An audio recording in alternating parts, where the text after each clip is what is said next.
transaksional. Nah, boleh dilanjut, Kang?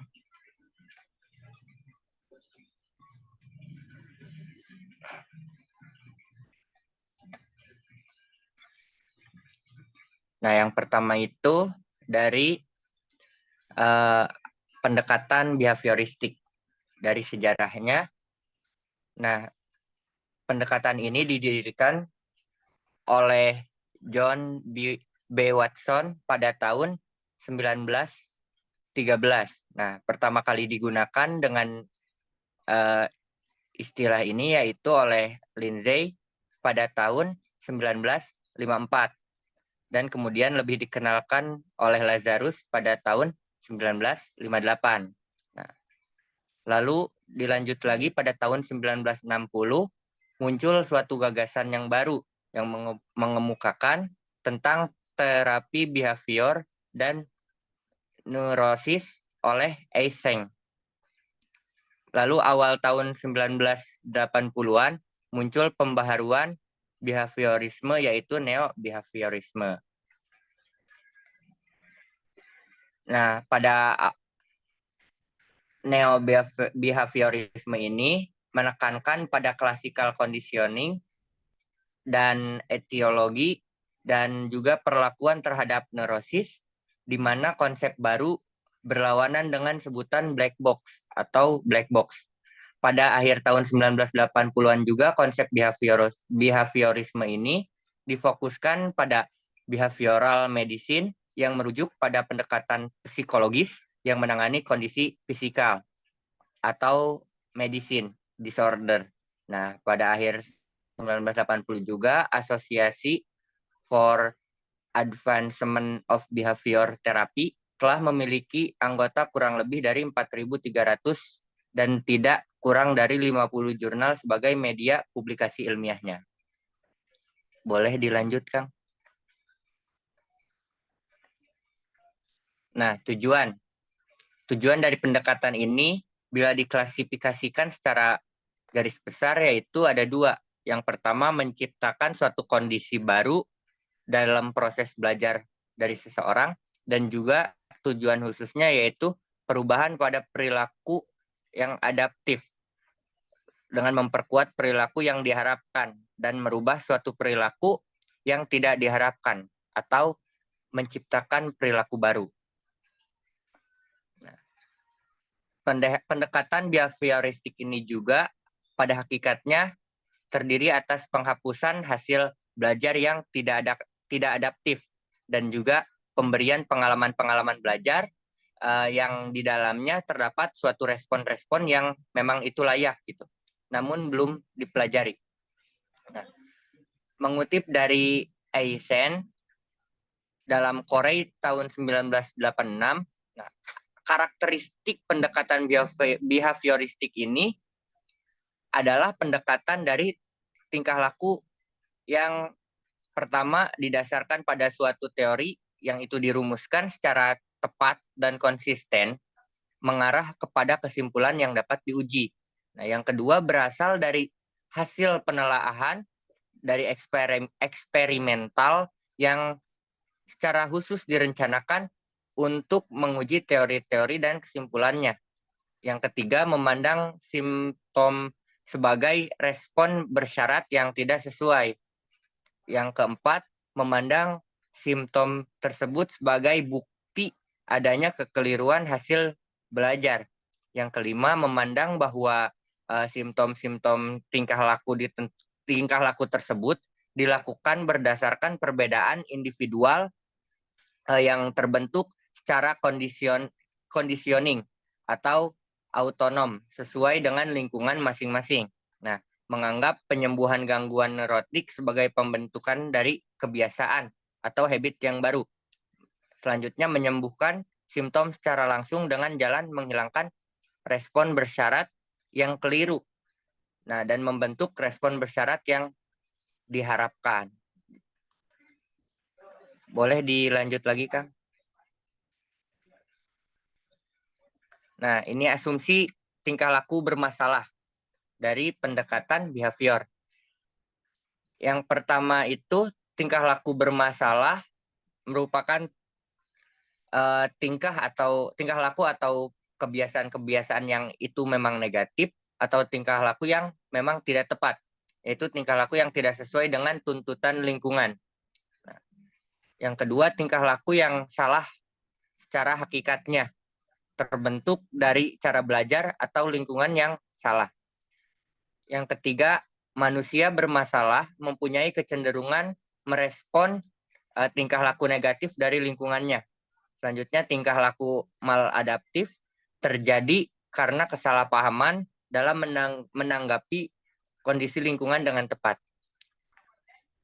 Selanjutnya, seluruh tingkah laku manusia didapat dengan cara belajar dan juga dapat diubah dengan menggunakan prinsip-prinsip belajar.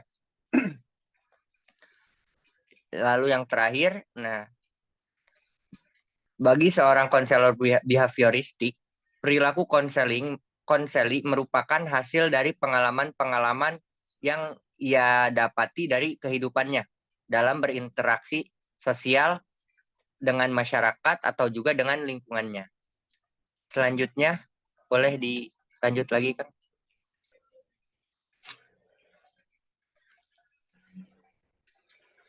Nah, dari segi karakteristik dasar pendekatan dari behavior ini, mengutip dari Novi tahun 2013, prinsipnya itu yang pertama didasarkan pada prinsip dan prosedur metode ilmiah. Yang kedua, menangani masalah-masalah konseli saat ini, faktor-faktor yang mempengaruhi sebagai lawan dari analisis penentu historis. Nah, yang ketiga, konseli yang terlibat dalam konseling behavioralistik ini diharapkan untuk berperan aktif dalam melaksanakan tindakan spesifik untuk menangani masalah-masalah mereka. Nah, yang keempat, menekankan pembelajaran keterampilan konseli dalam mengelola diri. Keenam, fokus pada pengukuran perilaku yang nampak dan tidak secara langsung mengenali masalah dan menilai suatu perubahan. Selanjutnya, menekankan pendekatan terhadap kendali diri saat konseli mempelajari suatu strategi pengelolaan diri. Yang selanjutnya, intervensi perilaku disesuaikan dengan individu berdasarkan masalah spesifik yang sedang dialaminya. Lalu penekanan pada aplikasi dan konseli.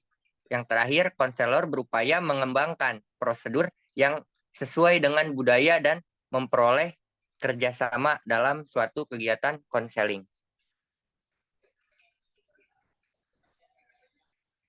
Nah, ini yang dari proses konseling, mengutip dari Sanyata, ada beberapa tahap. Yang pertama itu assessment, yang kedua self-report, yang ketiga behavior rating scales, yang keempat format self-monitoring, dan yang terakhir itu teknik observasi sederhana.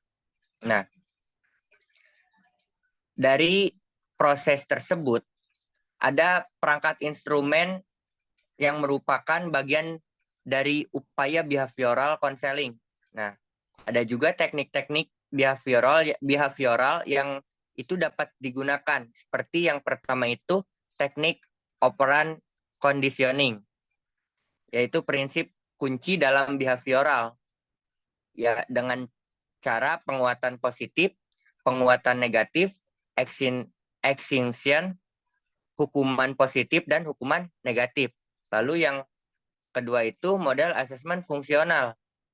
Di sini disebutkan bahwa merupakan sebuah blueprint bagi seorang konselor dalam memberikan intervensi yang diperlukan oleh konseli. Selanjutnya, relaksasi training dan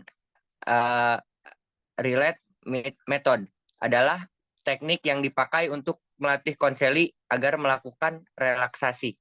Selanjutnya, sistematik desensitization merupakan teknik yang tepat untuk terapi bagi konseli yang mengalami fobia, anoreksia nervosa, depresi, obsesif, kompulsif, gangguan body image. Nah, selanjutnya, exposure terapis. Variasi dari exposure terapis adalah merupakan teknik terapi ini dengan memaksimalkan kecemasan atau ketakutan dari konseli tersebut.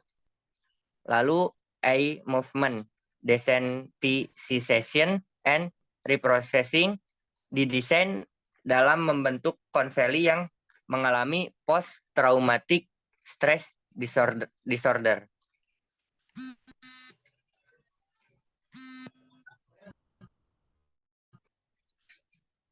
Lalu selanjutnya terapi realistik. Nah, singkat dari pendekatan terapi realistik ini, yang pertama itu dikembangkan oleh William Glasser. Nah, William Glasser ini dilahirkan pada tahun 1925. Lalu pada tahun 1956 ini Glasser menjadi kepala bagian psikiatri di Ventura School of Girls, institusi untuk menangani suatu kenakalan-kenakalan remaja yang dilakukan oleh seorang perempuan. Nah, selanjutnya Glasser mengembangkan konsep dari realitas ini. Ditandai dengan adanya buku pertamanya, yaitu Mental Health or Mental Illness pada tahun 1961. Nah, di sini juga dijelaskan bahwa teori yang dikembangkan oleh Glasser ini berkembang sangat cepat, memperoleh popularitas di kalangan aktif, direktif, dan didaktif. Nah, dalam konteks ini, konselor juga berperan sebagai guru dan sebagai model bagi konselinya. Di samping itu juga membuat kontrak dengan konseli untuk mengubah suatu perilakunya.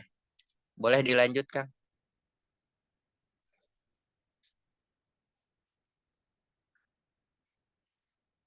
Nah, tujuan terapi realistik.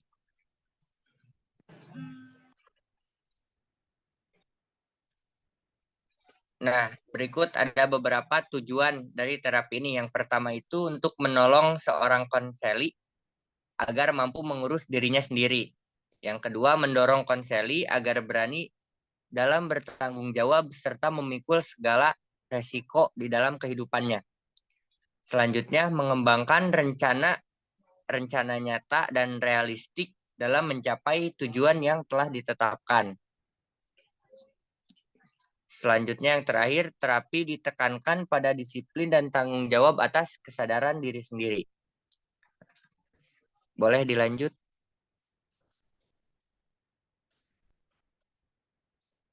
Nah, ini ciri-ciri dari pendekatan terapi realitas atau realistik, mengutip dari Gerald Corey. Yang pertama itu menolak konsep adanya sakit mental pada setiap individu. Yang kedua, berfokus pada tingkah laku yang nyata. Yang ketiga, berorientasi pada keadaan yang akan datang. Yang keempat, menekankan betapa pentingnya tentang suatu nilai. Yang kelima, tidak menegaskan transfer dalam rangka mencari usaha untuk mencapai aspek kesadaran dari klien atau konseli yang harus dinyatakan dalam tingkah laku.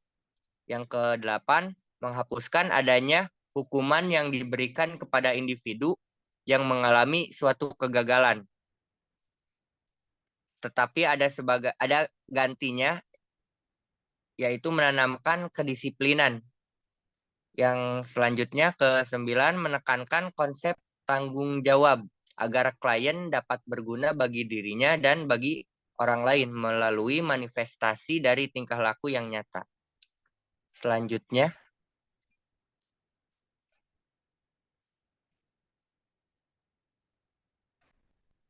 boleh dilanjut slide-nya, Kang.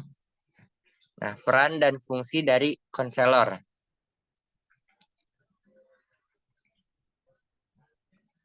Nah, peran dan fungsi dari konselor ini, nah, terapi di pendekatan realistik ini merupakan pendekatan yang didasarkan tentang adanya suatu kebutuhan psikologis pada seluruh kehidupannya.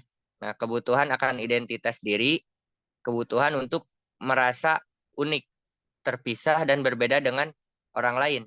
Nah, di sini tugas utama konselor yaitu membantu klien dalam menerapkan bagaimana kebutuhannya atau bagaimana dalam menerapkan kebutuhan yang memang itu dibutuhkan oleh konseli. Nah, maka dari itu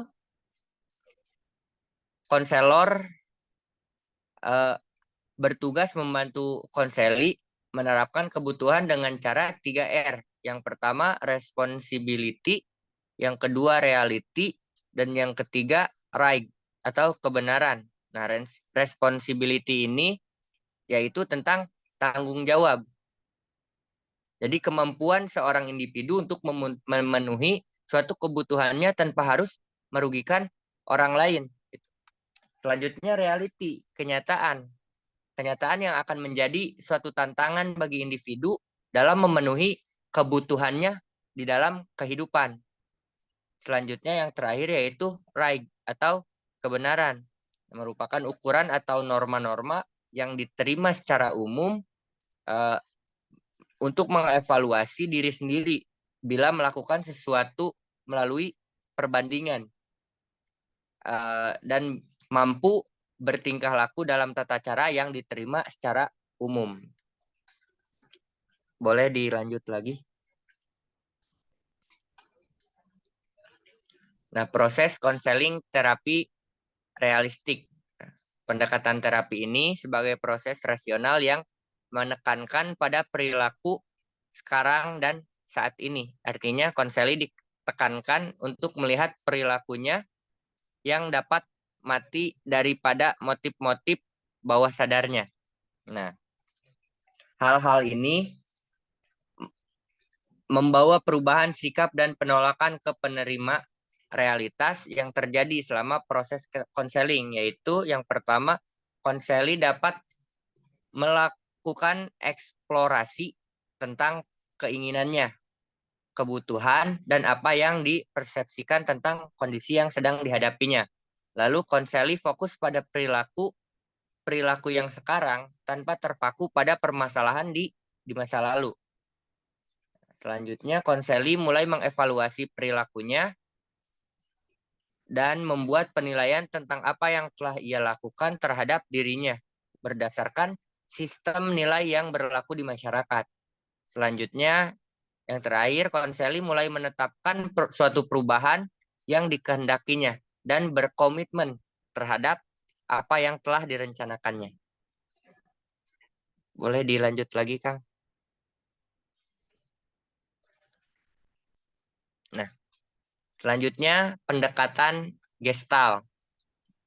Nah, dari segi pembahasan tentang sejarah, pendekatan Gestalt ini dikembangkan oleh Frederick S. Perls pada tahun 1941 sampai 1942. Nah, Gestalt terapi ini juga pertama kali digunakan sebagai judul buku pada tahun 1951. Lalu pada tahun 1966 muncul lagi sebuah buku yang berjudul The Beginning of Gestalt Therapy. Nah, secara singkatnya perkembangan sejarah pendekatan Gestalt seperti yang sudah dicantumkan di PowerPoint. Nah, pendekatan Gestalt ini juga dimulai ketika Frederick menulis Ego, Hunger, and Aggression pada tahun 1941 sampai 1942. Nah, ditandai dengan terbitnya buku yang pertama yaitu A Revision of Freud's Theory and Methods. Nah, kemudian buku ini diterbitkan dengan judul The Beginning of Gestalt Therapy. Boleh dilanjut lagi? Tujuan pendekatan Gestalt. Nah, pendekatan Gestalt membantu konseli agar dapat menemukan pusat dari dirinya, pencapaian kesadaran, dan membantu konseli agar berani dalam menghadapi berbagai macam tantangan dalam menghadapi kenyataan, agar konseli dapat meningkatkan pertumbuhan dan mengembangkan potensi manusiawinya. Nah, selain itu juga ada tujuan dari konseling Gestalt ini dapat dirumuskan. Yang pertama, membantu konseli agar dapat memperoleh kesadaran diri. Yang kedua, membantu konseli menuju suatu pencapaian integritas dari kepribadiannya. Yang ketiga, mengentaskan konseli dari kondisi yang tergantung pada pertimbangan orang lain, sehingga ia mampu mengatur dirinya secara sendiri, secara mandiri. Yang keempat, meningkatkan kesadaran individual agar konseli dapat bertingkah laku menurut prinsip-prinsip Gestalt. Nah, semua situasi bermasalah yang muncul dan selalu akan muncul dapat diatasi dengan baik.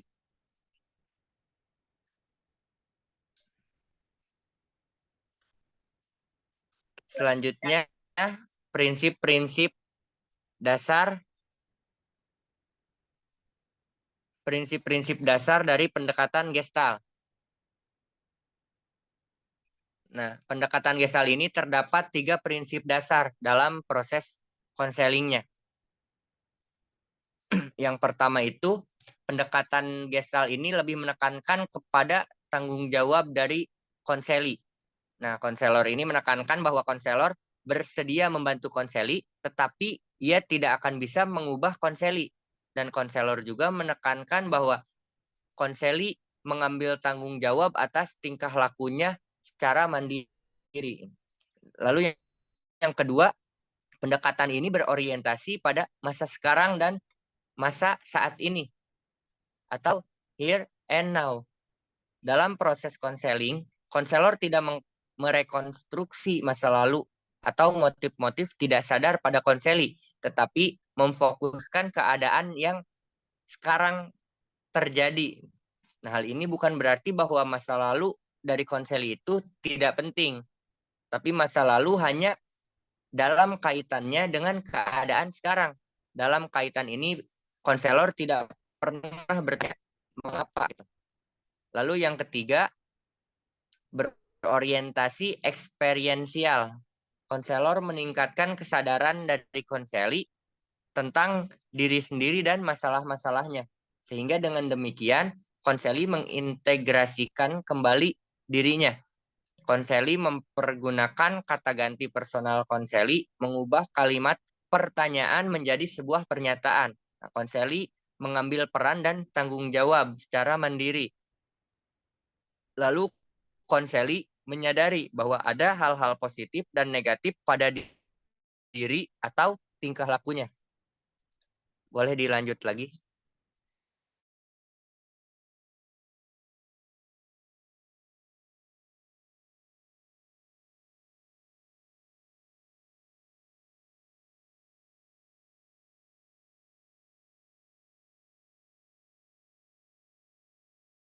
Atau tidak dapat memunculkan suatu kemandirian. Nah,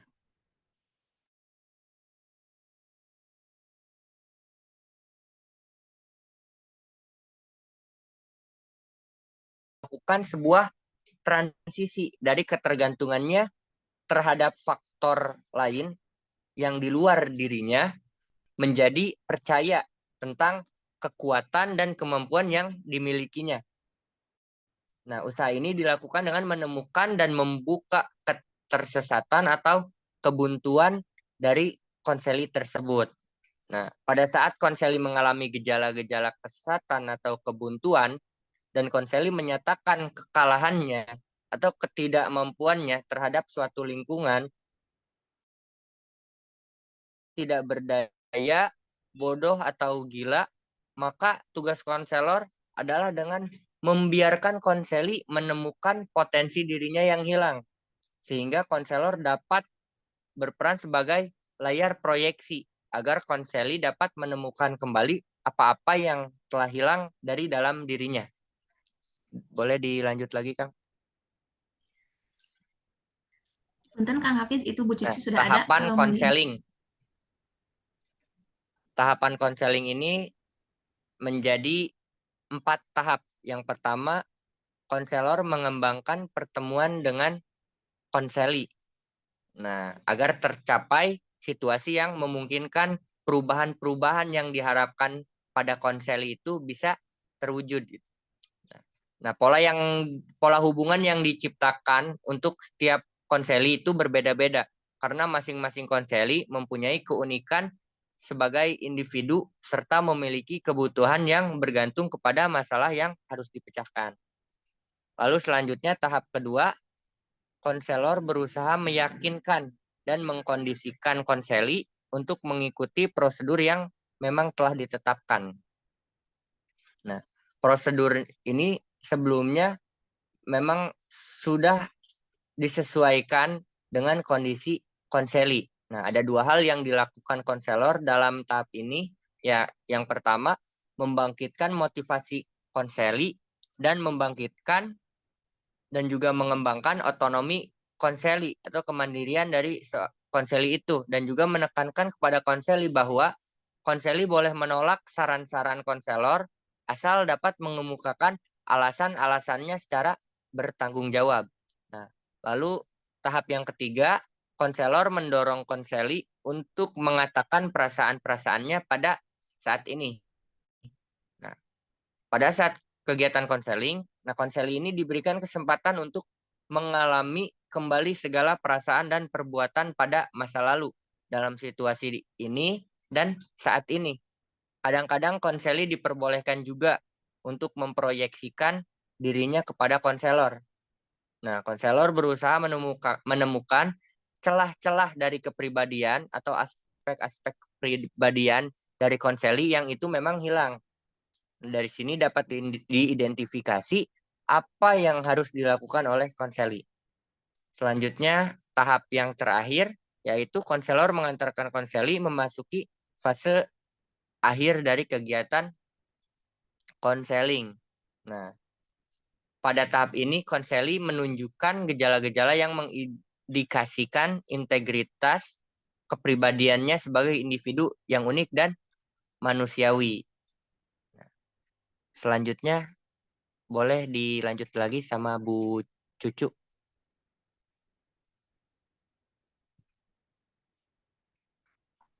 Ya, terima kasih Kang Hafiz yang sudah memaparkan tentang materi kita hari ini ya, dan insya Allah kita lanjutkan materinya ke poin yang terakhir, yaitu tentang konseling pendekatan analisis transaksional ya.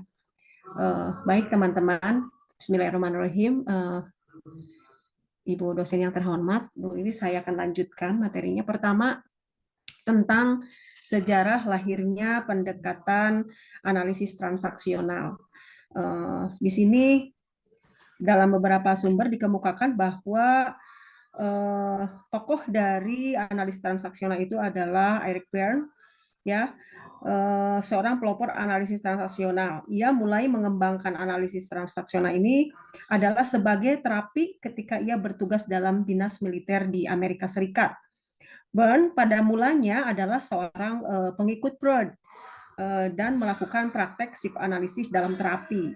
Karena saat itu psikoanalisis tengah mendapat perhatian yang luar biasa. Bahkan Berne sendiri pernah mendapat kuliah psikoanalisis di Patrick Clinic ya di New York pada saat itu.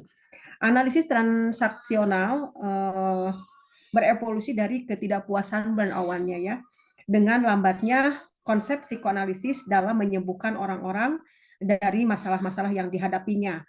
Kemudian akhirnya dari ketidakpuasan tersebut, Berne kemudian pada pertengahan tahun 50-an memperkenalkan hasil teori penelitiannya yaitu dengan teori analisis transaksional.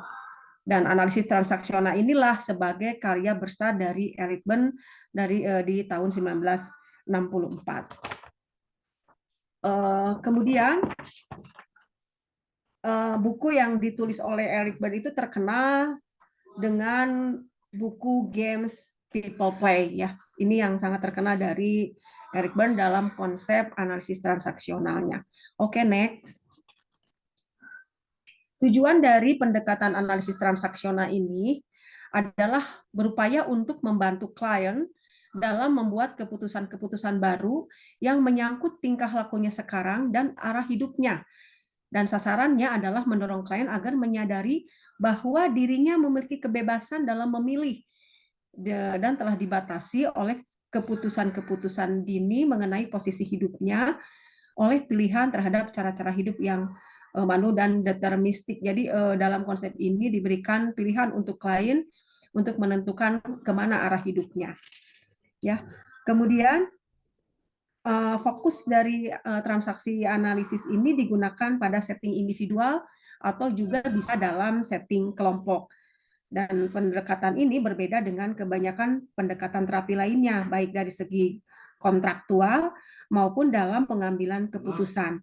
Jadi intinya dari fokus dari analisis transaksional ini adalah dalam pengambilan keputusan yang dilakukan oleh konseli serta menekankan pada kapasitas konseli untuk membuat keputusan baru dan mengganti arah hidupnya. Itu mungkin fokus dari analisis transaksional ini. Lanjut. Ya, ini konsep dasar analisisnya ya. Pendekatan konseling analisis transaksional ini memiliki asumsi dasar bahwa perilaku komunikasi seseorang dipengaruhi oleh ego state ya, oleh ego state yang dipilihnya. Setiap tindakan komunikasi dipandang sebagai sebuah transaksi yang di dalamnya turut melibatkan ego state serta sebagai pengalaman dari masa kecil. Setiap orang cenderung memilih salah satu dari 4 kemungkinan posisi hidupnya. Nah, konsep ego inilah yang merupakan konsep dasar dari konseling analisis transaksional. Artinya bahwa setiap orang itu memiliki 3 konsep dari ego ya, terutama dibahas dalam analisis transaksional ini. Selanjutnya, oke, di next. Asumsi tingkah laku bermasalah dalam pendekatan konseling analisis transaksional. Pertama, bahwa manusia memiliki pilihan-pilihan dalam hidupnya dan tidak terbelenggu oleh masa lampaunya. Jadi manusia itu pada konsep dasarnya selalu berubah dan bebas untuk menentukan pilihan-pilihan hidupnya. Yang kedua, dalam analisis transaksional manusia bisa berubah karena ada beberapa penemuan yang secara tiba-tiba. Hal ini merupakan hasil dari analisis transaksional yang dapat diamati. Banyak orang yang pada mulanya tidak mau atau tidak tahu dengan perubahan, tetapi dengan adanya informasi, kemudian dengan adanya cerita atau pengetahuan baru yang didapatnya, maka itu bisa membuat adanya terbuka cakrawala baru dalam dirinya, maka ia bisa menjadi bersemangat untuk menyelidiki terus dan berupaya melakukan perubahan-perubahan dalam dirinya. Ya, kemudian manusia juga sanggup melampaui pengkondisian dirinya ya, dan manusia bisa belajar dalam proses kehidupannya. Manusia juga sanggup untuk tampil di luar pola-pola kebiasaan. Kemudian manusia juga bisa bertingkah laku yang dipengaruhi oleh pengharapan dan tuntutan dari orang-orang lain. Yang terakhir, manusia dilahirkan bebas, tetapi salah satu yang pertama dipelajari adalah berbuat sebagaimana yang diperintahkannya. Oke, siap. Selanjutnya, proses dari tahapan konseling analisis transaksional, yaitu pendahuluan pada bagian awal itu digunakan untuk menentukan kontrak dengan konseli, ya, baik mengenai masalah maupun tanggung jawab kedua belah pihak. Ini proses konselingnya ya dengan menggunakan pendekatan analisis transaksional. Pada bagian awal jelas ada kontrak antara konseling dengan konseli, konselor dengan konseli maksudnya. Kemudian pada bagian kedua baru mengajarkan konseli tentang ego state-nya dengan diskusi bersama konseli. Yang ketiga, membuat kontrak yang dilakukan oleh konseli itu sendiri yang berisikan tentang apa yang akan dilakukan oleh konseli, bagaimana konseli akan melangkah ke arah tujuan yang ditetapkan, dan konseli tahu kapan kontraknya akan selesai. Ya, kemudian kontrak dasar adalah bentuk pernyataan konselor konseli untuk bekerja sama dalam mencapai tujuan dan masing-masing terikat untuk saling bertanggung jawab. Kemudian setelah kontrak selesai, baru kemudian konselor bersama konseli menggali ego state dan memperbaikinya sehingga terjadi dan tercapai tujuan konseling yang diharapkan. Ya, mungkin seperti itu. Ada beberapa konsep dasarnya tentang ego state dalam konseling pendekatan analisis transaksional, teman-teman, di mana Eric Berne dalam analisis transaksional ini menetapkan bahwa manusia itu memiliki 3 stage ego. Yang pertama yang dimiliki manusia itu adalah stage ego dewasa, kemudian yang kedua stage ego orang tua, dan yang ketiga stage atau status ego anak. Nah, yang stage ego dewasa itu cirinya biasanya mampu berpikir logis rasional, di mana pikirannya itu didasarkan kepada data-data dan fakta yang ada. Kemudian dalam status ego yang lain, yaitu dalam status ego orang tua. Ketika menggunakan status ego orang tua, biasanya seseorang itu bisa menjadi pengkritik dan bisa juga menjadi pemelihara. Ketika menjadi posisi pengkritik, maka dia akan tampil menjadi seseorang yang selalu menggurui atau menghukum, ya. Itu berbeda dengan ketika ego state orang tuanya muncul sebagai pemelihara, maka ia akan muncul sebagai pemelihara, pendukung, atau seseorang yang mampu membantu orang lain. Nah, kemudian ketika dalam konsep status ego anak, ketika muncul status ego anak, maka seseorang bisa berpihak atau berdiri menjadi seseorang yang spontan atau ingin tahu atau kreatif ketika state egonya dalam bentuk kodrat, dan ketika ego state-nya dalam bentuk adaptif, maka biasanya ciri khasnya menjadi seseorang yang sangat penurut. Nah, dalam komunikasi konseling analisis transaksional, agar terjadi atau terhindar dari terjadinya konflik antara konseli dengan konselor, maka harus dibuat kesepakatan yang menguntungkan ke dalam kedua belah pihak.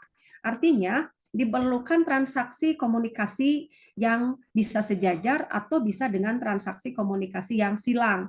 Artinya ketika konseli tampil sebagai ego state yang digunakannya dewasa, maka konselor bisa tampil sebagai yang dewasa gitu. Atau sebaliknya, jika harus posisinya sebagai stage egonya yang tadi pemelihara atau penurut, nah itu akan lebih memudahkan lagi gitu. Jadi ini bisa dengan transaksi yang silang atau dengan transaksi yang sejajar. Tujuannya adalah untuk menghindari terjadinya konflik dalam komunikasi dari tahapan konseling tersebut. Mungkin itu yang bisa disampaikan. Terima kasih. Saya kembalikan kepada moderator.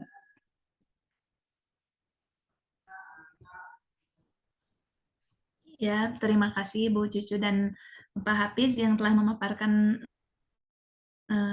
materi presentasinya. Selanjutnya yaitu yang presentasi yang akan dibawakan oleh Fatia dan Teh Fuji. Kepada Teh Fatia dan Teh Fuji, mangga dipersilahkan.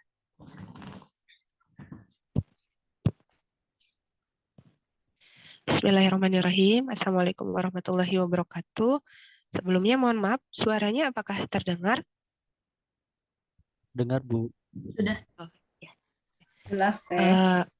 Ya, Ibu Dr. Lilis yang saya hormati, teman-teman seperjuangan yang saya banggakan, terima kasih atas kesempatannya. Pada kesempatan ini saya bersama Teh Fatia akan membahas mengenai peran psikologi dalam bimbingan konseling Islam. Nah, sebelumnya psikologi adalah disiplin ilmu yang mempelajari gejala-gejala kejiwaan manusia. Kajian psikologi merupakan kajian tentang tingkah laku individu, sehingga dalam kegiatan bimbingan dan konseling, hendaknya aspek psikologi perlu diikutsertakan, karena peran psikologi dalam bimbingan dan konseling berarti memberikan pemahaman tentang tingkah laku individu yang menjadi sasaran layanan. Pada hakikatnya, individu diciptakan dari 2 unsur, yaitu jasmani dan rohani. Keseimbangan kehidupan antara kedua unsur ini dapat menjadikan individu lebih dewasa dan individu yang sehat, sejahtera secara lahir dan batin. Nah, kemudian Salah satu fenomena yang menarik dalam keilmuan saat ini berkaitan dengan posisi antara peta keilmuan konseling Islam yang secara tarik-menarik diklaim oleh sekurang-kurangnya dari 3 ilmu pengetahuan, yaitu ada psikologi, ada pendidikan, dan dakwah. Seperti yang kita ketahui bahwa konseling Islam berasal dari turunan dakwah yang disebut dengan irsyad. Nah, tarik-menarik ini sangat boleh terjadi karena layanan bantuan yang bernuansa psikologi serta tujuan yang akan dicapai oleh ketiga ilmu tersebut dalam bentuk layanan kepada orang yang membutuhkan. Fenomena tarik-menarik ini bukan hanya terjadi pada lingkup akademik, akan tetapi juga pada lingkup pengembangan profesi, baik di kalangan psikolog seringkali mengklaim bahwa konseling itu merupakan bentuk kerja atau aplikasi psikologi atau disebut dengan psikologi konseling. Nah, beberapa instrumen telah berhasil diciptakan dan sangat berguna dalam rangka asesmen masalah perilaku dan data hasil olahannya sangat berguna bagi langkah-langkah di dalam konseling. Nah, kemudian konseling Islam adalah suatu proses dalam bimbingan dan konseling yang dilakukan dengan mendasar pada ajaran Islam untuk membantu individu yang mempunyai masalah guna mencapai kebahagiaan di dunia dan akhirat. Nah, subjek yang dibimbing adalah individu yang bermasalah dan yang membutuhkan bantuan dalam bimbingan konseling. Sementara isi bimbingan konseling Islam mencakup hal yang berkaitan dengan kebutuhan individu yang sedang menghadapi masalah berupa kebutuhan jasmani dan rohani untuk mencapai kebahagiaan di dunia dan akhirat. Nah, jenis-jenis BK konseling Islam mencakup bimbingan konseling keluarga, konseling jabatan pekerjaan, konseling sosial, konseling klinis, dan lain sebagainya.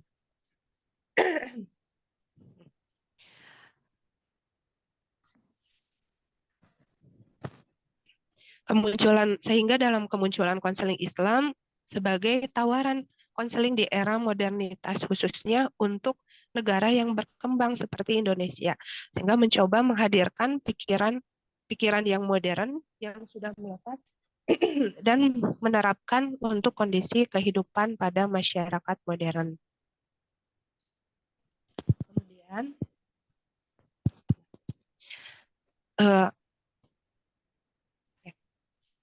konseling Islam adalah proses yang membimbing konseling yang dilakukan dengan mendasarkan kepada ajaran Islam untuk membantu individu yang mempunyai masalah di dunia dan akhirat.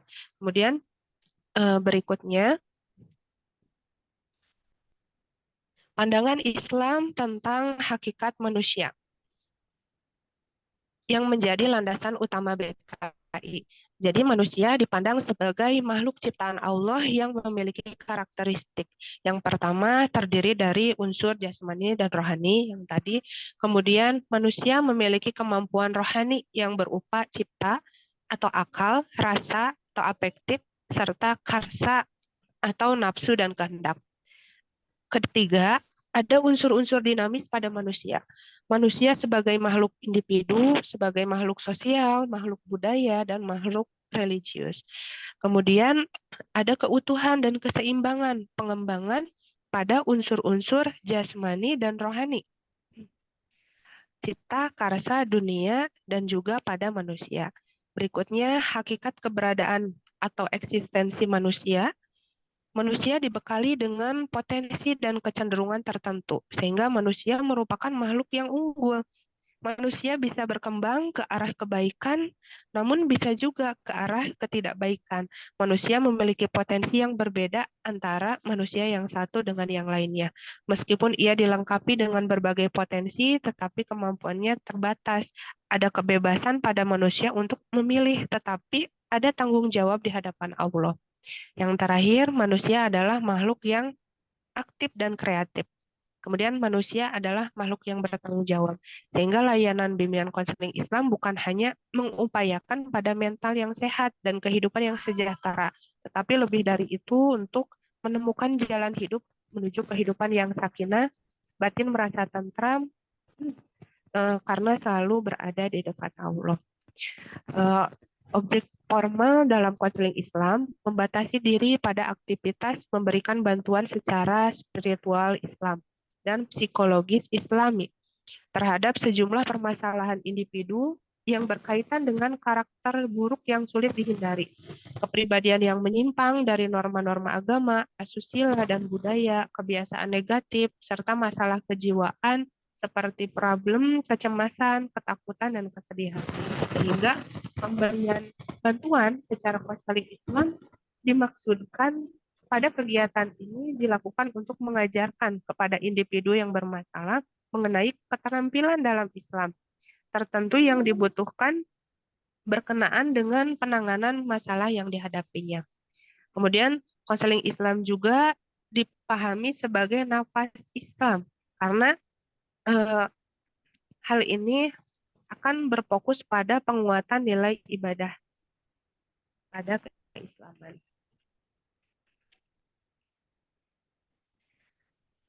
Sedangkan dalam psikologis dimaksudkan agar pemberian bantuan dengan sasaran penguatan daya psikologis yang Islam seperti kesabaran, ketawakalan, kepasrahan, dan kesungguh-sungguhan. Upaya melakukan penguatan daya psikologis secara konseling Islam ini tidak lain adalah dengan meningkatkan keimanan dan ketakwaan. Sehingga dengan iman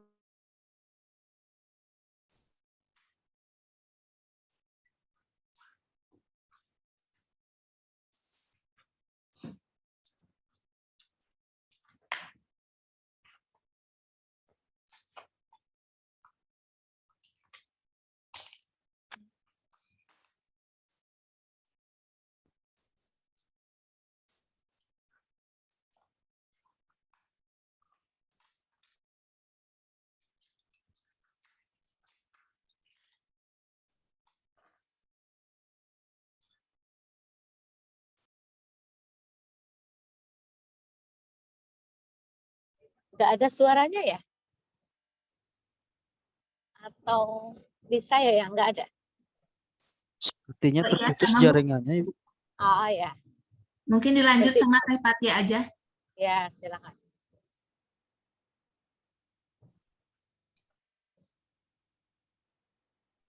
Assalamualaikum, Bu Lilis, saya udah masuk ya. Oh ya, alhamdulillah, Prof. Ulfi sudah masuk. Saya jalan Ini masih ya. Oke. presentasi yang kedua, Bu. Bahas apa aja? Yang tadi dibahas apa? Teori behavioristik yang itu, Bun, yang teori-teori psikologi yang bagian kedua. Oke. Sekarang yang kedua ini peran psikologi dalam bimbingan konseling Islam. Sedikit lagi mungkin, silakan. Ya.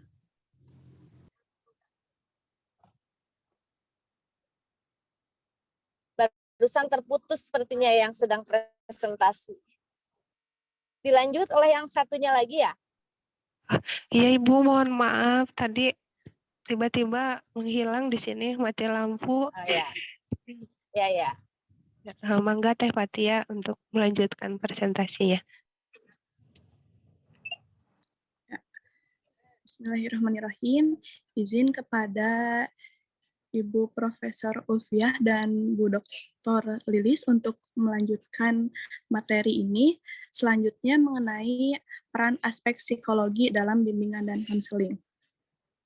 Sebagaimana telah dipahami bahwa psikologi adalah disiplin ilmu yang mempelajari gejala-gejala kejiwaan manusia, kajian psikologi merupakan kajian tentang tingkah laku individu. Dalam kegiatan bimbingan dan konseling, hendaknya aspek psikologi perlu diikutsertakan karena peranan psikologi dalam bimbingan dan konseling berarti memberikan pemahaman tentang tingkah laku individu yang menjadi sasaran layanan. Pada hakikatnya, individu diciptakan dari dua unsur, yaitu jasmani dan rohani. Keseimbangan kehidupan kedua unsur ini dapat menjadikan individu dewasa yang sehat dan sejahtera lahir dan batin. Dengan demikian, gambaran hidup manusia ideal yang akan dicapai dalam pertumbuhan dan perkembangan yang optimal berdasarkan uraian di atas, maka dapat diinterpretasikan bahwa peranan aspek psikologi dalam bimbingan dan konseling yang bertujuan membantu klien dapat memecahkan masalah. yaitu yang pertama, peran psikologi sebagai metode dalam mengidentifikasi masalah yang sudah dihadapi klien. Yang kedua, peran psikologi sebagai diagnosis masalah agar dapat dicari solusi masalah yang tepat dan sesuai dengan karakter masalah. Yang ketiga, peran psikologi sebagai motivator kepada klien untuk tumbuh dan berkembang. Dan yang keempat, peran psikologi sebagai pengevaluasi atas solusi masalah yang dihadapi klien. Berkenaan dengan peranan aspek tersebut, terdapat konsep daya psikologis yang terdiri dari 3 dimensi, yaitu pemenuhan kebutuhan, kompetensi intrapribadi, dan kompetensi antar pribadi. Dimensi pemenuhan kebutuhan merujuk pada kekuatan psikis yang diperlukan untuk memenuhi seluruh kebutuhannya agar dapat mencapai kualitas kehidupan secara bermakna dan memberikan kebahagiaan. Makin banyak kekuatan psikis dalam dimensi ini, makin besar kemungkinan individu mampu memenuhi kebutuhan hidup sehingga lebih bermakna dan bahagia. Sebaliknya, makin sedikit kekuatan psikis dalam dimensi ini, makin besar peluang untuk mengalami frustasi dan ketidakefektifan hidupnya. Dimensi kedua, daya psikologis berkenaan dengan kompetensi intrapribadi, yaitu kekuatan yang diperlukan dalam menghadapi tuntutan yang berasal dari dalam dirinya sendiri. Dimensi yang ketiga, daya psikologis adalah kompetensi antarpribadi, yaitu kekuatan psikis yang berkenaan dengan hubungan bersama orang lain dan pada gilirannya akan mencapai kebermaknaan hidup dan kebahagiaan hidup. Maka dari itu, tugas konselor adalah memperkuat ketiga dimensi itu sehingga saling terkait untuk memperkuat derajat fungsi daya psikis secara keseluruhan. Next. Selanjutnya, adapun kajian dalam bidang psikologis. Yang pertama, motif dan motivasi. Motif dan motivasi berkenaan dengan dorongan yang menggerakkan seseorang bertingkah laku.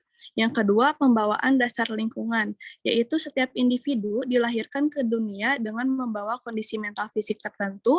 Apa yang dibawa sejak lahir, itulah yang disebut dengan pembawaan masing-masing individu, mempunyai pembawaan dan lingkungan yang tidak sama.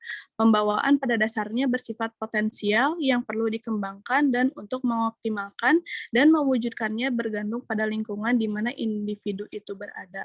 Yang ketiga, perkembangan individu. Perkembangan individu tidak terjadi sekali saja, akan tetapi bertahap dan berkesinambungan. Menurut Havik Hertz, definisi tugas perkembangan tersusun menurut suatu pola tertentu dan secara keseluruhan saling terkait dalam melaksanakan tugas pelayanan konselor menghadapi individu yang sedang berkembang. Yang keempat, belajar. Belajar merupakan salah satu konsep yang amat mendasar dan psikologi peristiwa belajar dari bentuk-bentuk belajar yang ditandai oleh perubahan tingkah laku yang amat sederhana sebagai hasil latihan singkat sampai dengan proses mental tingkat tinggi. Yang kelima, kepribadian. Ciri seseorang adalah kepribadiannya. Dalam khasanah psikologi, rumusan yang satu tentang kepribadian masih sulit dicapai. Sementara itu, Abin Syamsuddin mengemukakan tentang aspek-aspek kepribadian yang mencakup karakter, yaitu konsekuensi tidaknya dalam mematuhi etika perilaku, konsisten tidaknya dalam memegang pendirian atau pendapat. Yang kedua, temperamen, yaitu disposisi reaktif seseorang atau cepat lambatnya mereaksi terhadap rangsangan-rangsangan yang datang dari lingkungan. Yang ketiga, sikap, yaitu sambutan terhadap objek yang bersifat positif, negatif, atau ambivalen. Yang keempat, stabilitas emosi, yaitu kadar kestabilan reaksi emosional terhadap rangsangan dari lingkungan, seperti mudah tidaknya tersinggung, sedih, atau putus asa. Selanjutnya, responsibilitas atau tanggung jawab, yaitu kesiapan untuk menerima resiko dari tindakan atau perbuatan yang dilakukan, seperti mau menerima resiko secara wajar, tidak lepas tangan, atau melarikan diri dari resiko yang dihadapi. Selanjutnya, sosialitas, yaitu disposisi pribadi yang berkaitan dengan hubungan interpersonal, seperti sifat pribadi yang terbuka atau tertutup, dan kemampuan berkomunikasi dengan orang lain. Baik, slide selanjutnya, yaitu konseling Islam suatu alternatif bagi kesehatan mental. Islam terlebih dahulu menyatakan bahwa seseorang dikatakan sehat bila ia bebas dari segala macam penyakit fisik, bebas dari gangguan dan penyakit kejiwaan, mampu menyesuaikan diri dengan lingkungan sosialnya, dan mampu merealisasikan berbagai potensi yang ada pada dirinya, seperti kemampuan dan bakat, sikap, sifat, serta keterampilan, sehingga menjadi benar-benar aktual dan bermanfaat baik di dunia maupun di akhirat. Konseling Islam sebagai suatu layanan pemberian bantuan terhadap seseorang dalam mengembangkan potensinya seperti akal pikiran, kejiwaan, keimanan, serta membantu agar dapat menanggulangi masalah hidupnya dengan baik dan benar secara mandiri yang sesuai tuntunan Al-Quran dan Sunnah Rasulullah. Melalui layanan kegiatan konseling Islam ini, segenap dimensi dan potensi kemanusiaan dapat terpelihara dari berbagai macam penyakit mental yang merusak. Dan dengan kegiatan konseling Islam ini, sebagai potensi yang dimiliki oleh manusia, diarahkan agar dapat teraktualisasi sebagaimana mestinya, serta mampu membawa setiap manusia tersebut untuk memperoleh ketenangan dan kebahagiaan sesuai dengan fitrah dan tujuan hidupnya. Dengan demikian, layanan konseling Islam merupakan kebutuhan yang krusial bagi tiap individu dan masyarakat Islam di zaman modern ini. Sebagai salah satu pendekatan konseling yang dibangun berdasarkan atas ajaran agama, konseling Islam tentu saja mendasari keilmuannya dari Al-Quran dan hadis dalam memandang keberadaan manusia. Konseling Islam memandangnya secara komprehensif tanpa mengabaikan unsur yang utama pada manusia seperti aspek spiritual.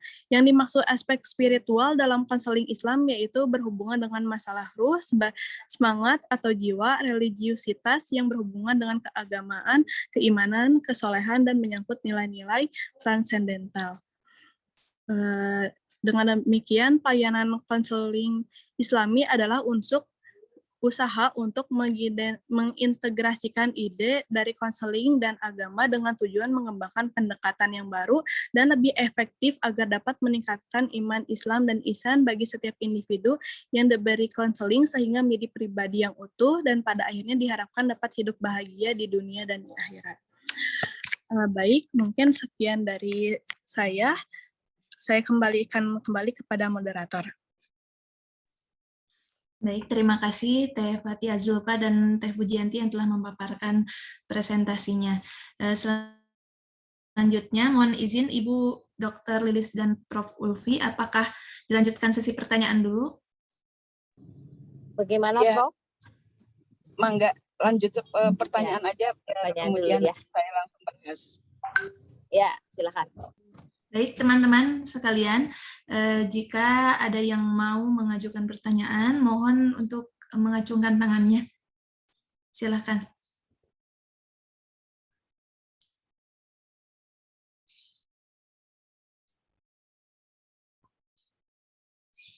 Tuh, Indriati itu. Iya. Silakan Teh Indri.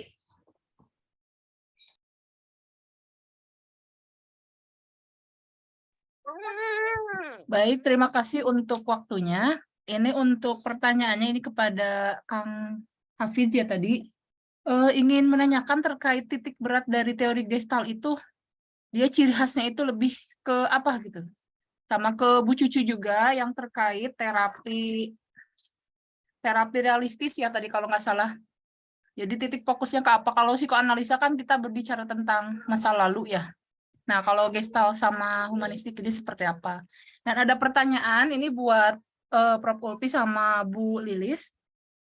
Ini terkait tanggapannya secara umum untuk perkembangan teori saat ini seperti apa? Karena kalau dulu yang saya pahami untuk terapi-terapi itu kan ada 8, psikoanalistik, kemudian humanistik, client center, Gestalt, analisis transaksional, tingkah laku, rasional emotif, kemudian realistis.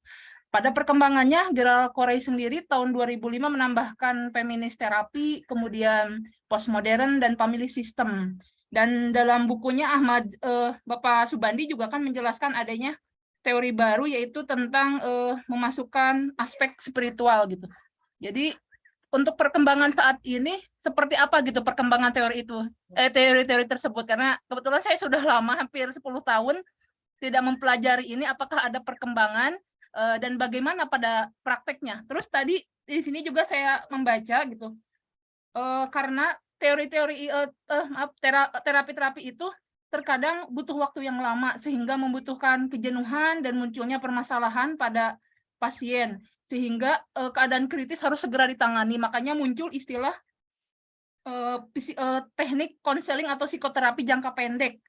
Ini yang dikemukakan oleh Franz Alexander gitu. Jadi sifatnya apa hampir sama dengan yang jangka panjang, hanya saja yang pendek ini dari segi waktu relatif lebih pendek, tujuannya lebih dibatasi dan mempertahankan perhatian terhadap masalah inti gitu. Jadi minta tanggapannya buat kita selaku pelaku konselor gitu untuk terkait perkembangannya. Dan yang saya pahami di sini ada teknik konseling yang bisa singkat gitu, jadi tidak harus panjang gitu. Tadi yang dikembangkan oleh Franz Alexander. Itu aja ya Bu ya. Terima kasih. Assalamualaikum warahmatullahi wabarakatuh. Waalaikumsalam warahmatullahi wabarakatuh. Mungkin untuk pertanyaan pertama dulu ya, tentang titik berat atau fokus gestalt dan realistik. Ini pertanyaan untuk Pak Hafiz dan Bu Cucu. Mangga dipersilakan. Terima kasih Bu Moderator. Terima kasih juga kepada Bu Indrianti. Nah, di sini saya akan menjawab pertanyaan yang pertama mengenai titik atau misalkan keciri khasannya dari pendekatan Gestalt ini. Nah, dari pendekatan Gestalt ini sebenarnya memandang suatu eksistensial manusia dari segi fenomenologinya. Nah, sehingga di dalam terapi Gestalt memfokuskan pemulihan terhadap kesadaran dan polaritas serta dikotomi-dikotomi dalam diri seseorang. Sehingga ia mampu untuk sadar gitu. Sadar dalam menerima tanggung jawab atas pribadinya dan juga dapat melalui cara-cara yang atau menyelesaikan hambatan-hambatan dari proses ia menempuh kesadaran tentang dirinya. Nah, pendekatan Gestalt ini juga sebenarnya bagian dari terapi humanistik eksistensial yang berlandaskan pada premis bahwa individu harus menemukan caranya sendiri dalam hidup dan menerima tanggung jawab pribadi jika individu ingin mencapai suatu kedewasaan. Nah, asumsi ini juga didasarkan pada bahwa manusia dalam kehidupannya selalu aktif sebagai suatu keseluruhan. Nah, pendekatan ini menitik beratkan kepada individu bahwa ia memiliki kesanggupan dalam memikul atau mengemban tanggung jawab secara pribadi dan hidupnya secara utuh gitu, sepenuhnya sebagai pribadi yang terpadu. Jadi pendekatan Gestalt ini seperti umumnya humanistik yang lain bahwa menciptakan manusia itu bertanggung jawab sendiri atas dirinya dan juga ia sebenarnya memiliki kebebasan untuk memilih sesuatu hal sesuai dengan kehendaknya gitu. Sekian Ibu. Mangga selanjutnya ke Ibu. Ya, terima kasih Ibu Moderator dan terima kasih TNP atas pertanyaannya ya. Mengenai bagaimana konsep konseling dengan pendekatan analisis transaksional ini. Jadi dari beberapa sumber yang kita bisa pelajari bahwa sebetulnya titik inti dari pendekatan analisis transaksional itu adalah bahwa manusia itu bisa berubah dengan adanya penemuan-penemuan dalam kehidupan. Jadi dasar dari konsep analisis transaksional dari Byrne ini fokusnya adalah bahwa manusia itu tadi dipengaruhi oleh tiga stage ego ya. 3 status ego tadi, yaitu ada status ego dewasa, status ego orang tua, dan status ego anak. Di mana ketika seseorang dipengaruhi hidupnya dengan stage orang tua, maka dia bisa berperilaku yang dipengaruhi oleh bagaimana pendidikan dari orang tuanya ketika saat dia masih kecil dan dalam perkembangan menuju dewasa gitu. Kemudian bagaimana juga dengan state dewasa atau state anak-anak. Jadi penekanannya dalam konseling pendekatan analisis transaksional ini adalah bagaimana merubah sesuatu keputusan yang diambil oleh konseli untuk bisa disesuaikan dengan kekinian ke zaman sekarang dalam kehidupannya saat ini. Misalnya dalam contoh kasus ya, dalam contoh kasus misalnya ada seseorang yang sejak kecil itu ada dalam penguasaan orang tua, bahwa segala yang dilakukan oleh si anak ini dalam pandangan orang tua itu selalu dalam pandangan yang tidak perfect gitu, banyak kekurangan. Nah, hal seperti ini jelas ketika dia tumbuh akan menimbulkan dia menjadi pribadi yang tidak percaya diri, selalu merasa kurang, selalu merasa salah. Nah, hal-hal inilah yang kemudian nanti dalam proses konseling perlu dibetulkan gitu. Nah, konsepnya. Jadi dalam konsep pendekatan analisis transaksional inilah konselor berupaya untuk mengajak konseli bisa memperbaiki keputusan-keputusan yang bisa jadi itu timbul atau terbentuk dari state ego yang kurang tepat yang dihadapinya sejak masa lalu gitu. Kemudian juga lebih diarahkan kepada perubahan yang bisa membuat lebih nyaman untuk konselingnya itu sendiri gitu. Dan memang dalam konsep analisis transaksional menurut Bern, konsep pendekatan analisis transaksional ini bisa digunakan untuk pendekatan dalam konseling individual, tetapi juga lebih baik digunakan dalam bentuk konseling kelompok. Karena apa? Karena dalam bentuk konseling kelompok, seorang konselor itu bisa berbagi informasi dengan teman-teman yang lainnya. Mungkin bisa dengan orang yang punya pemikiran yang berbeda dalam apa hal yang dialami.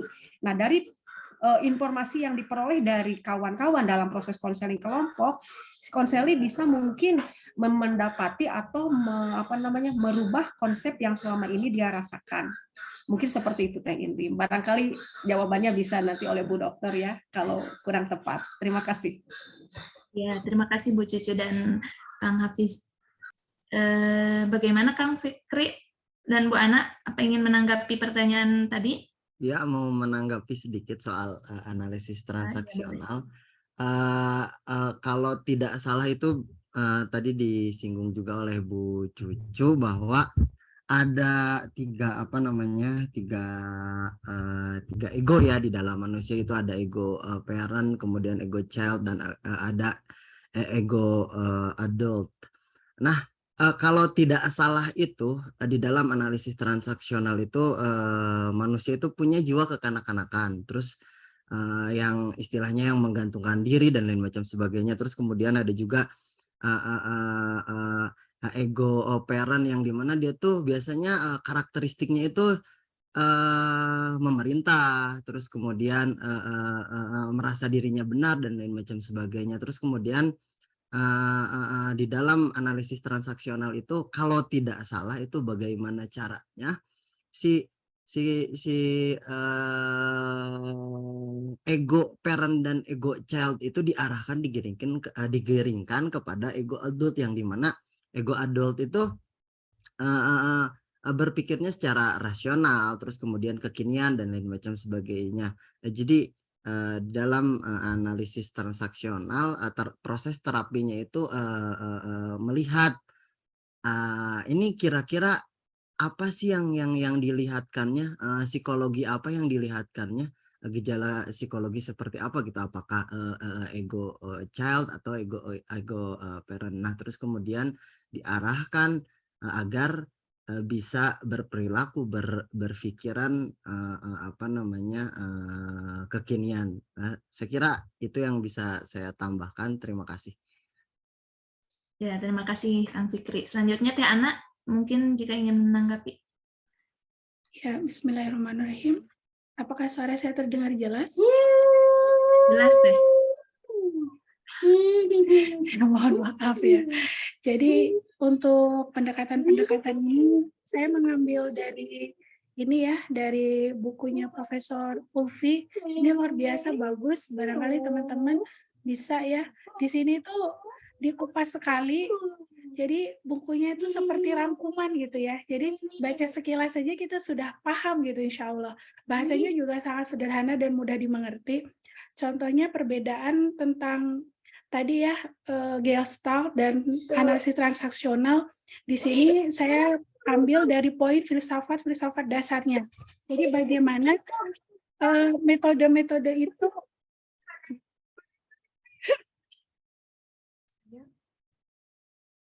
jadi metode-metode itu memandang tentang perilaku manusia ya.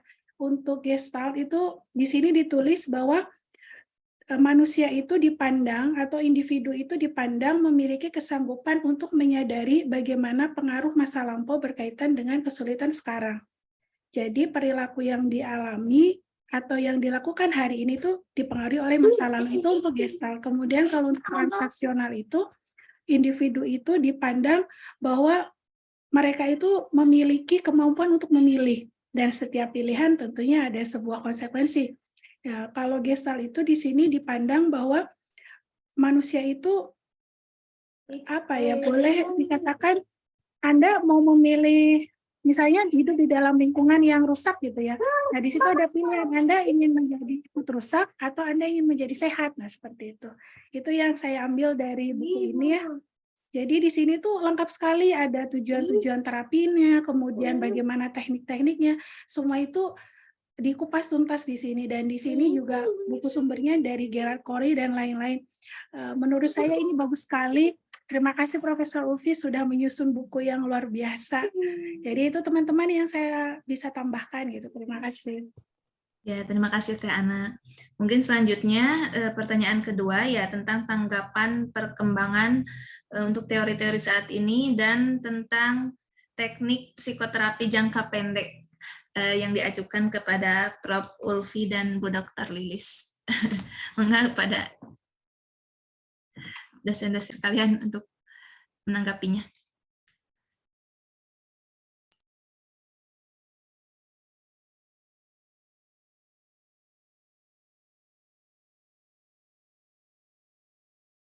Ya, mangga Bu Prof. Ulfi dulu, silakan Prof. Ya, baik. Assalamualaikum warahmatullahi wabarakatuh. Waalaikumsalam warahmatullahi wabarakatuh. Alhamdulillahirabbil alamin. Wassalatu wassalamu ala asyrofil anbiya'i wal mursalin Sayyidina Muhammadin wa ala alihi wa sahbihi ajma'in. Asyhadu an la ilaha illallah wa asyhadu anna Muhammadan abduhu wa rasuluh.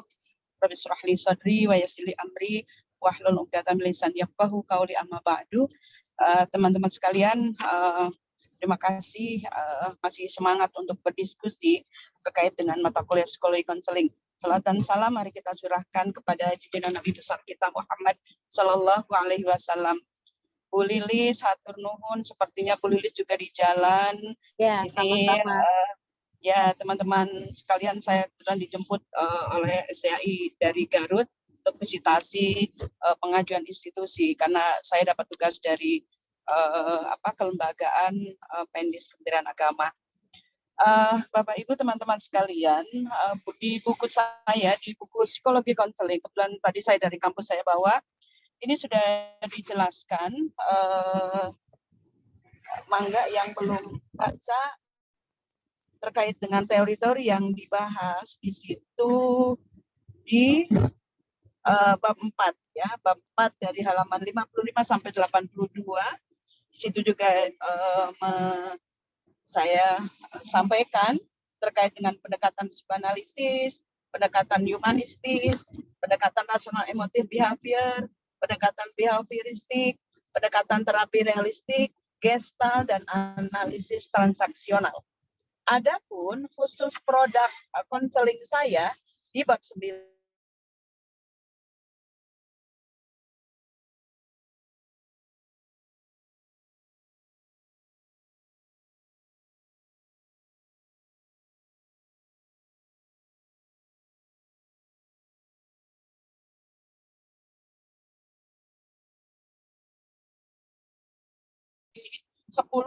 prosesinya 45 menit, kemudian nanti bisa dilakukan di dalam menangani persoalan-persoalan, diantaranya adalah bullying.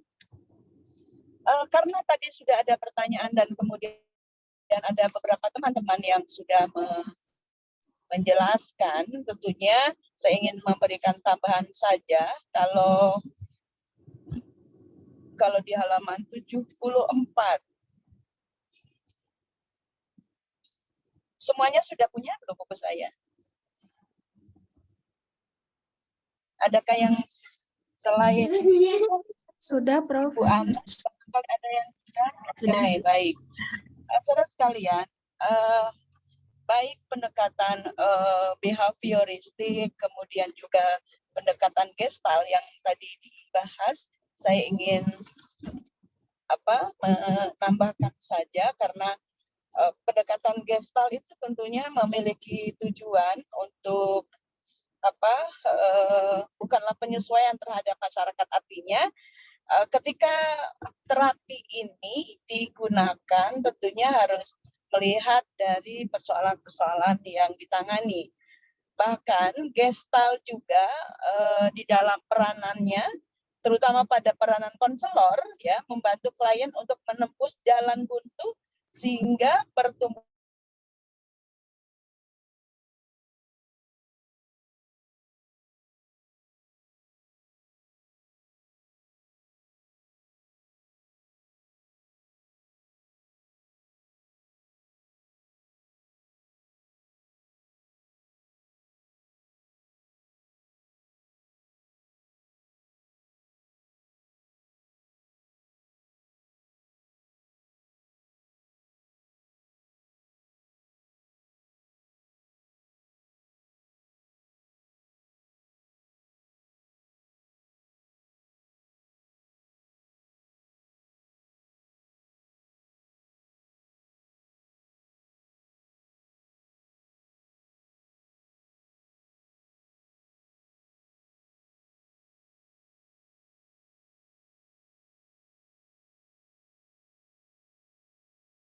Sepertinya nge-freeze ya?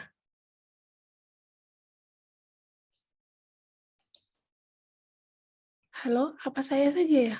Sama. Sama, ya, betul. Ya. Prof. Ulfi, ya. sinyal di jalan, maklum. Ya, betul. Dilempar.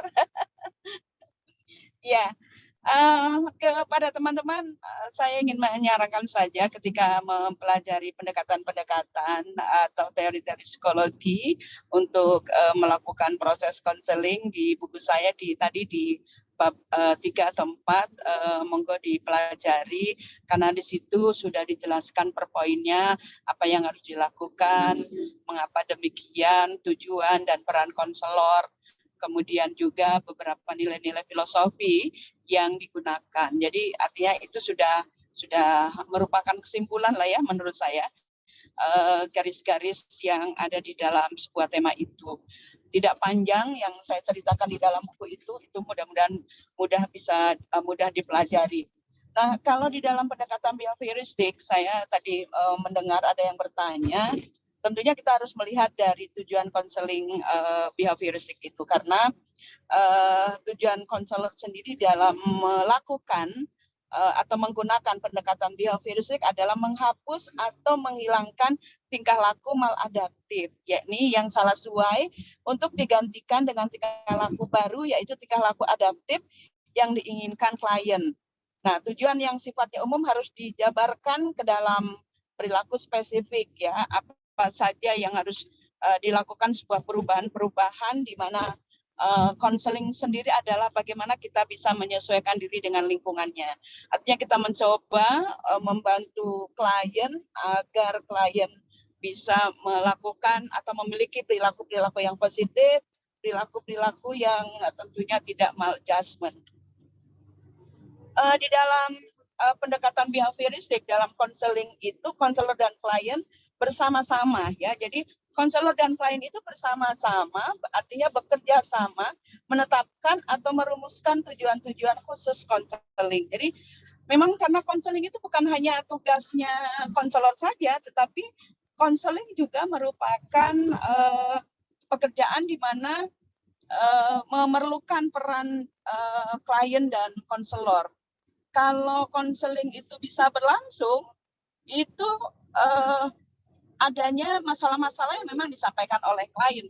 Kalau klien tidak menyampaikan masalah, saya yakin konseling tidak akan terjadi. Atau ketika klien menyampaikan masalahnya atau curahan hatinya, ketika konselor tidak membantu, pasti itu konseling tidak terjadi. Artinya konseling di sini adalah kegiatan bersama-sama dalam rangka memberikan pemahaman sampai pada bagaimana konseli atau klien itu memiliki pemahaman yang komprehensif dan dia mudah untuk memutuskan masalahnya. Itu kayaknya sering saya sampaikan, sehingga saya berharap kita tetap memiliki pemahaman yang sama bahwa ketika proses konseling siapa yang memutuskan, ya jelas klien atau konseli yang memutuskan masalahnya. Nah, jadi saya tugaskan kepada teman-teman untuk membaca di halaman berapa sampai selesai di chapter terkait dengan teori dan pendekatan-pendekatan konseling ya. Saya ingin itu bisa digarisbawahi, atau ketika teman-teman bisa menggunakannya, pastinya itu akan lebih mudah.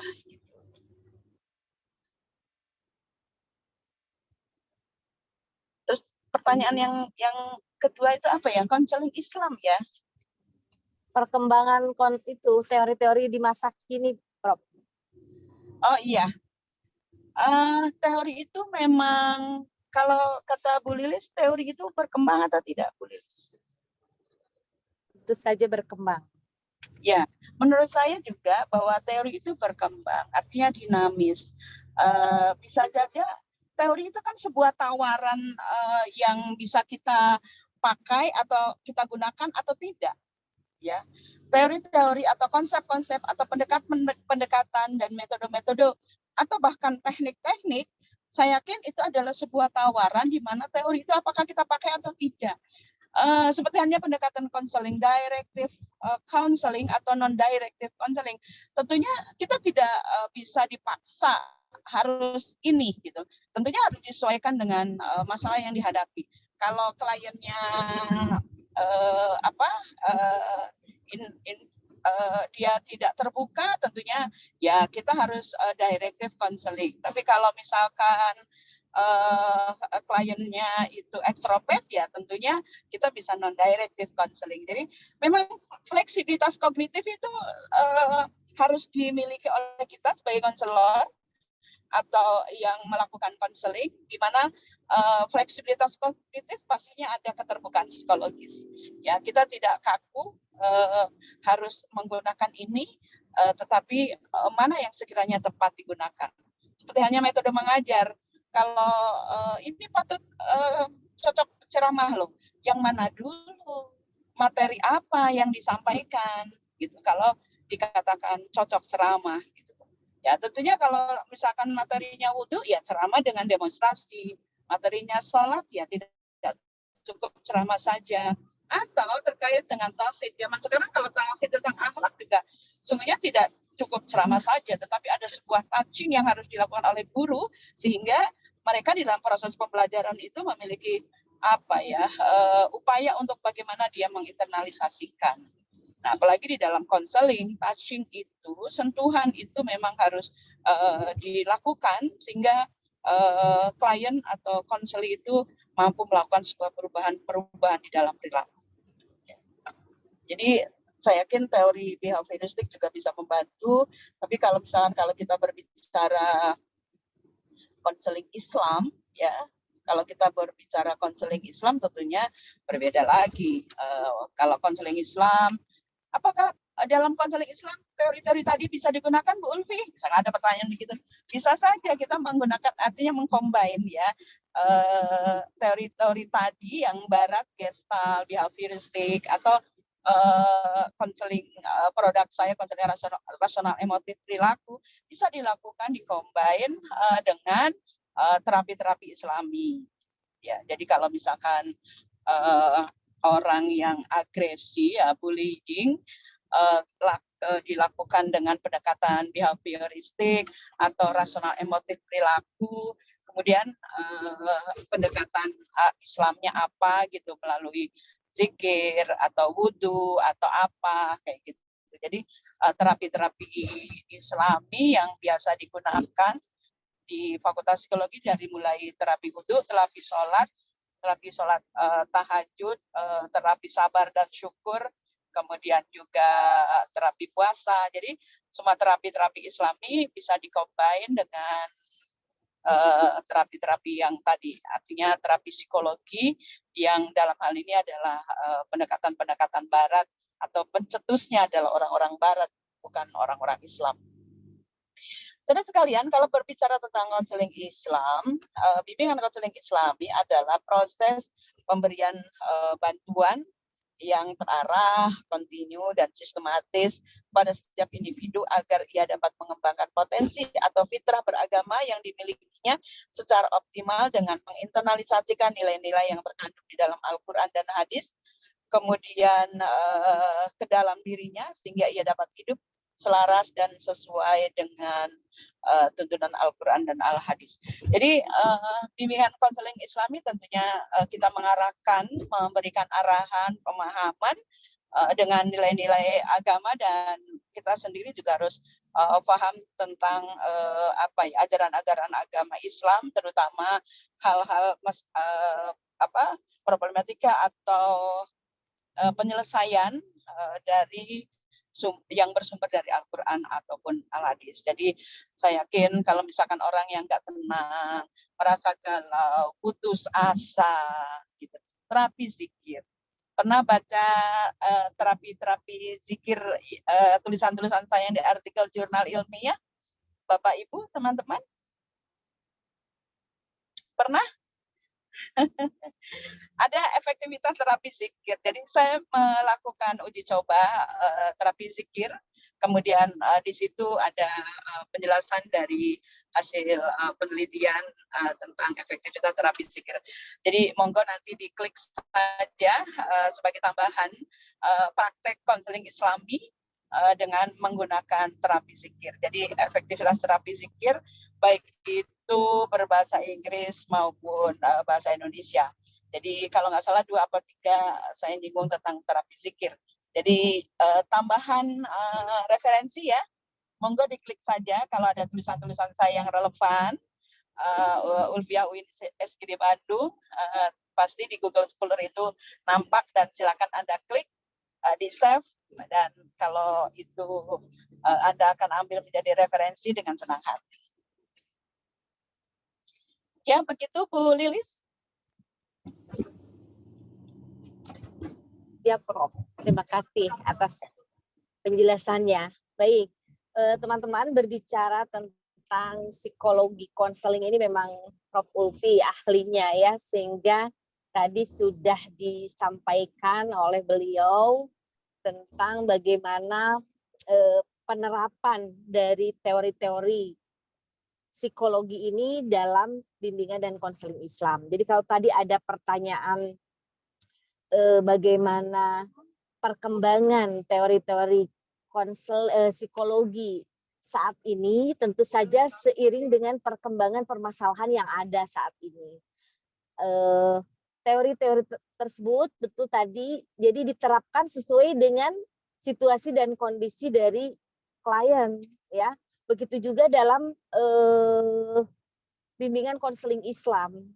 Ketika kita menemukan klien dengan permasalahan-permasalahan yang berbeda, tentu kita akan mengkaji teori-teori mana yang akan kita gunakan gitu, dan kita combine tadi dengan pendekatan-pendekatan Islami.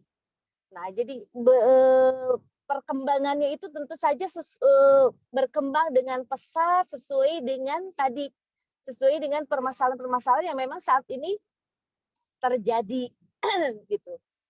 Nah, jadi kalau misalnya kita melihat misalnya permasalahan saat ini, misalnya seorang yang kemudian menyimpang dari ajaran Islam misalnya ya.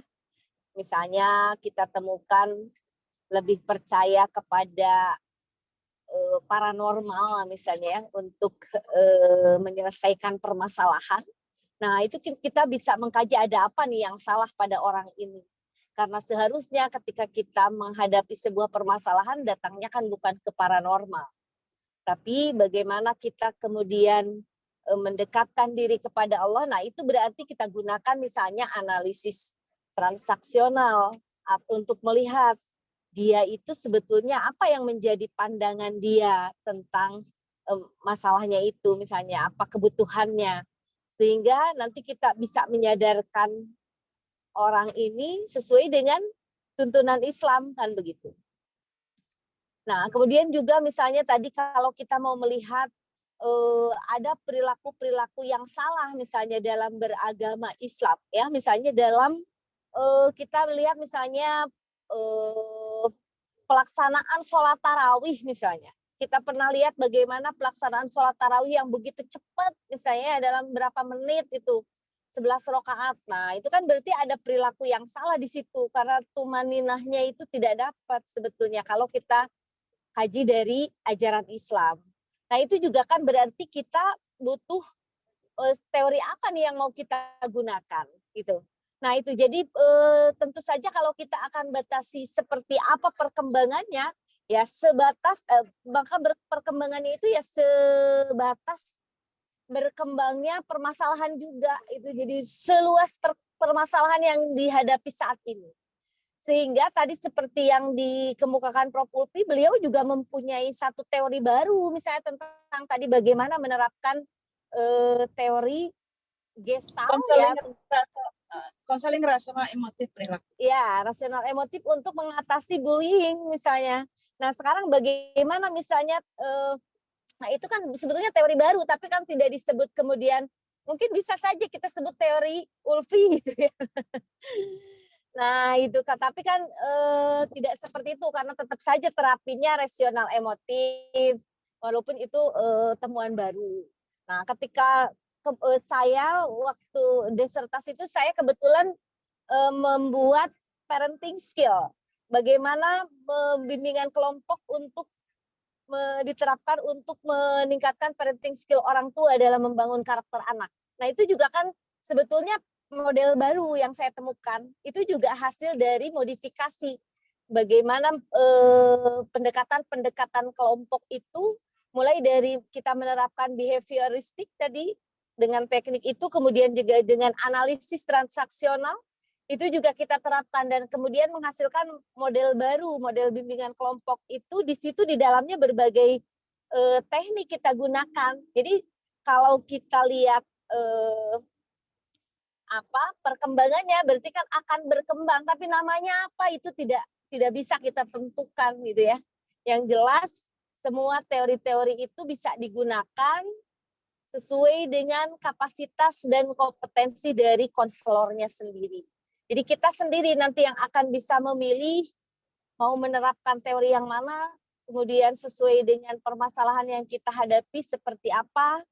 Nah, itu akan menghasilkan temuan baru gitu. Dan itu kemudian nanti akan terus berkembang, digunakan lagi oleh orang lain.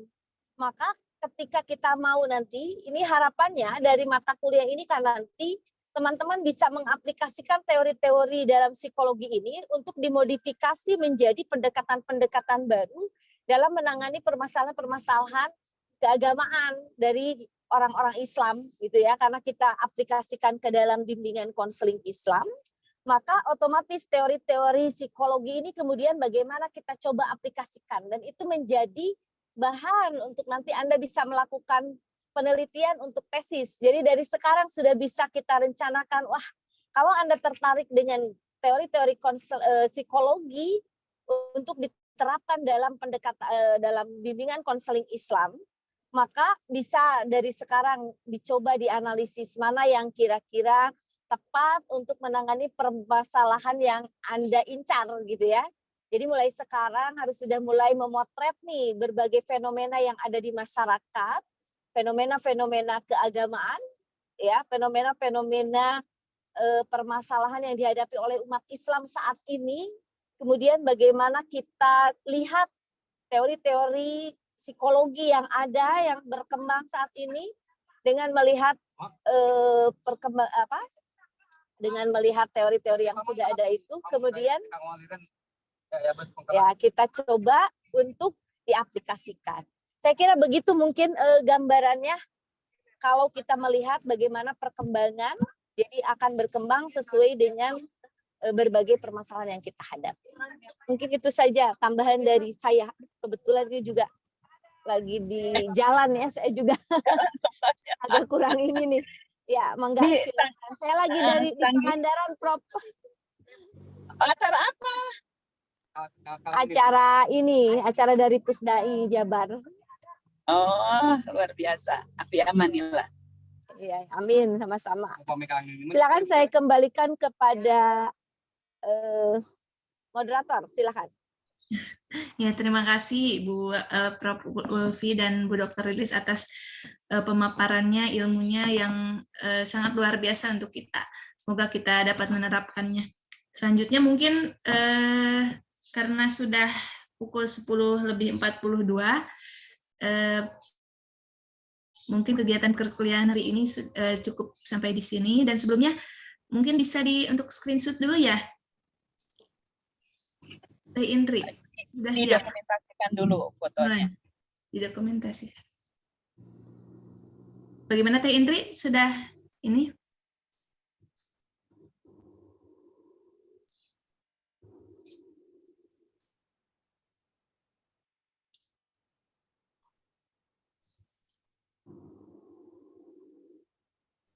Apa sudah Teh Indri atau yang lainnya? Sudah, Teh. Iya, terima kasih.